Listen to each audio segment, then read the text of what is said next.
ప్రముఖ భారతీయ తత్వదర్శన కేంద్రం శ్రీక్షేత్రంలో శ్రీక్షేత్రం inner wheel club సంయుక్తంగా విద్యార్థులకు భగవద్గీత శ్లోకాల పోటీలను నిర్వహించింది.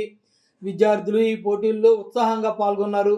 భగవద్గీత మోక్ష ప్రాప్తిని కలిగిస్తుంది, అందుకే విశ్వమత గ్రంథంగా అలరారుతోంది. భగవద్గీత చాలా గొప్పదైనందువలనే ప్రస్థానత్రయములు చోటు లభించింది.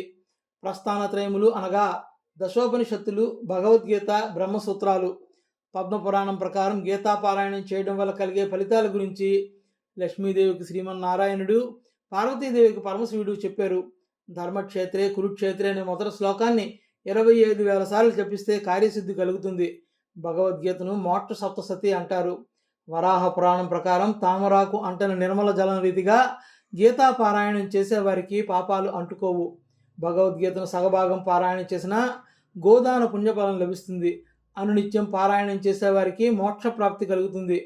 చిన్న వయస్సు నుండే విద్యార్థులలో మంచి భావాలను ప్రేరేపించే విధంగా ఆధ్యాత్మిక విలువలు పెంచే భగవద్గీత శ్లోకాలపై శ్రీక్షేత్రం ఎన్ఆర్ వీల్ క్లబ్ పోటీలను పెట్టడం నిజంగా అభినందనీయం. ఈ కార్యక్రమంలో శ్రీక్షేత్రం ధర్మకర్త Uma Balaji, inner wheel club అధ్యక్ష కార్యదర్శులు Ravva Manju, G Krishnaveni, project chairperson Kapuganti Radhika తదితరులు పాల్గొన్నారు. పోటీలకు న్యాయ నిర్ణేతలుగా బండారు విశాలి, బి మాధవి వ్యవహరించారు.